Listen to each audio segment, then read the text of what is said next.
വാർത്തകൾ തുടരുന്നു. Kerala labour movement ജില്ലാ സമ്മേളനം നിലമ്പൂരിൽ നടന്നു. നിലമ്പൂർ വ്യാപാര ഭവൻ ഓഡിറ്റോറിയത്തിൽ നടന്ന സമ്മേളനം വൈദ്യുതി വകുപ്പ് മന്ത്രി ആര്യാടൻ മുഹമ്മദ് ഉദ്ഘാടനം ചെയ്തു. യഥാർത്ഥത്തിൽ ഇന്ത്യ രാജ്യത്ത് ഇവർക്ക് വേണ്ടിയാണ് മിനിമം വേജസ് ആക്ട് എന്ന് പറയുന്ന നിയമം. അത് സ്കാറ്റേർഡ് വർക്കേഴ്സിന് വേണ്ടിയാണ്. വേജസ് എന്ന് പറയുന്നത് 3 സിസ്റ്റത്തിലാണ്. ഒന്ന് മിനിമം വേജ്, അത് യഥാർത്ഥത്തിൽ സ്കാറ്റേർഡ് വർക്കേഴ്സ്, അസംഘടിത മേഖലയിലെ തൊഴിലാളികൾ അവർക്കാണ്. രണ്ടാമത്തേത് ഫെയർ വേജ്, അതിന് പ്രത്യേക നിയമങ്ങൾ ഉണ്ടാക്കണം.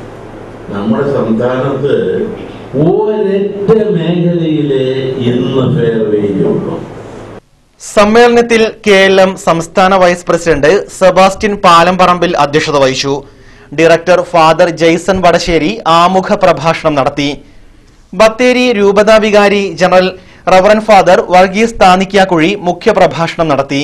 KLM സുരക്ഷാ ഉദ്ഘാടനം നഗരസഭാ ചെയർമാൻ ആര്യാടൻ ഷൌക്കത്ത് നിർവഹിച്ചു. മാനന്തവാടി രൂപതാ വികാരി ജനറൽ ജോസ് തെക്കനാടി അനുഗ്രഹ പ്രഭാഷണം നടത്തി. നഗരസഭ പ്രതിപക്ഷ നേതാവ് George K Antony, block panchayat vice president Iqbal Munderi തുടങ്ങിയവർ ആശംസകൾ നേർന്നു.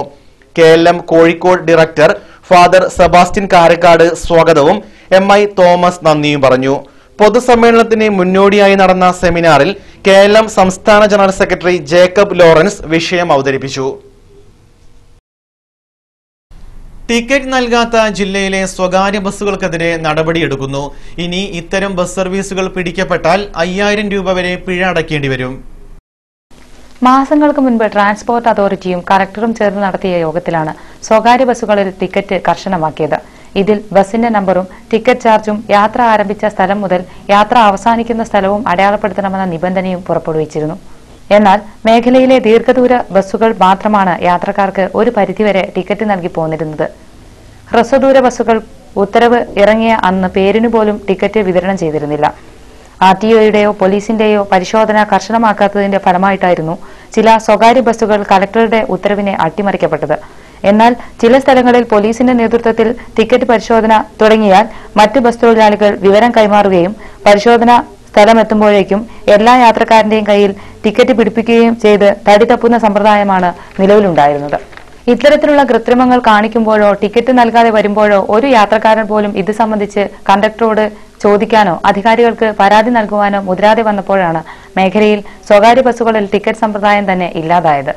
എന്നാൽ കഴിഞ്ഞ ദിവസം വിവിധ സംഘടനകളിൽ നിന്നും അധികൃതർക്ക് ലഭിച്ച പരാതിയുടെ അടിസ്ഥാനത്തിൽ വാഹന പരിശോധന ശക്തമാക്കുകയും വെള്ളിയാഴ്ച 45ഓളം വാഹനങ്ങൾക്കെതിരെ കേസെടുക്കുകയും ചെയ്തിരുന്നു. ഇത്തരം വാഹനങ്ങൾ 5000 രൂപയോളം പിഴയടക്കേണ്ടി വരും. ഇത്തരം വാഹനങ്ങൾക്കെതിരെ കൂടുതൽ നടപടികൾ എടുക്കുന്നതിനായി RTOയ്ക്ക് റിപ്പോർട്ട് സമർപ്പിക്കുവാനാണ് നടപടി. നഞ്ചൻകോട് വയനാട് ഗൂഡല്ലൂർ നിലമ്പൂർ റെയിൽവേ യാഥാർത്ഥ്യമാക്കാൻ കേരള കർണാടക തമിഴ്നാട് സംസ്ഥാനങ്ങളുടെ സംയുക്ത നീക്കത്തിന് ധാരണയായി. ഗൂഡല്ലൂർ MLA ദ്രാവിഡമണിയുടെ അധ്യക്ഷതയിൽ സുൽത്താൻ ബത്തേരിയിൽ ചേർന്ന Nilgiri Wayanad national highway railway action committee യോഗത്തിലാണ് പുതിയ തീരുമാനം. പ്രധാനമന്ത്രി, റെയിൽവേ മന്ത്രി, കേരള കർണാടക തമിഴ്നാട് മുഖ്യമന്ത്രിമാർ, UPA chairperson Sonia Gandhi, Rahul Gandhi, DMK അധ്യക്ഷൻ M കരുണാനിധി എന്നിവരെ പ്രതിനിധി സംഘം സന്ദർശിക്കും. പദ്ധതിയുടെ ആദ്യഘട്ടമെന്ന നിലയിൽ നഞ്ചൻകോട് വയനാട് ഗൂഡല്ലൂർ നിലമ്പൂർ റെയിൽപാതയുടെ പ്രവൃത്തി ഉടൻ ആരംഭിക്കുക, പാതയുടെ നിർമ്മാണ ചുമതല ദക്ഷിണ റെയിൽവേയിൽ നിന്ന് മാറ്റി ദക്ഷിണ പശ്ചിമ റെയിൽവേയെ ഏൽപ്പിക്കുക തുടങ്ങിയ ആവശ്യങ്ങൾ യോഗം ഉന്നയിച്ചു.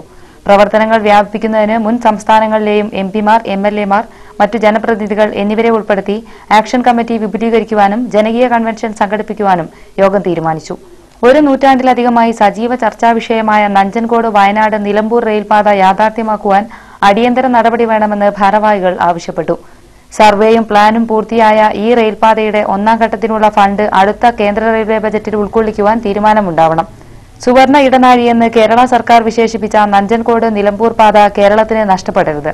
റെയിൽവേ ബജറ്റിൽ ഇടം തേടി പാത യാഥാർത്ഥ്യമാക്കുവാൻ ആവശ്യമായ നടപടികൾക്കുവേണ്ടി ആക്ഷൻ കമ്മിറ്റി രൂപവത്കരിക്കുവാൻ ശനിയാഴ്ച 3 മണിക്ക് യോഗം ചേരും. നഞ്ചൻകോട് ബത്തേരി ഗൂഡല്ലൂർ ദേവാല ചുങ്കത്ര വഴി നിലമ്പൂർ റെയിൽപാതയ്ക്ക് 3384 കോടി രൂപയാണ് ചെലവ് പ്രതീക്ഷിക്കുന്നത്. ഈ തുകയ്ക്ക് ആനുപാതികമായി വരുമാനം ലഭിക്കില്ലെന്ന ആശങ്കയിലാണ് റെയിൽവേ വകുപ്പ് അനുമതി നിഷേധിക്കുന്നത്.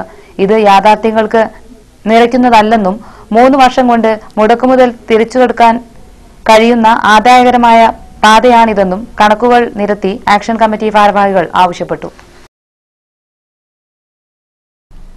പെടയന്താൽ ഗവൺമെന്റ് LP സ്കൂളിന് ചോക്കാട് സൗത്ത് മലബാർ ഗ്രാമീണ ബാങ്കിൽ നിന്നും അനുവദിച്ച ഗ്ലോബുകളുടെ വിതരണം വാർഡ് മെമ്പർ അഷ്റഫ് പൈനാട്ടിൽ നിർവഹിച്ചു.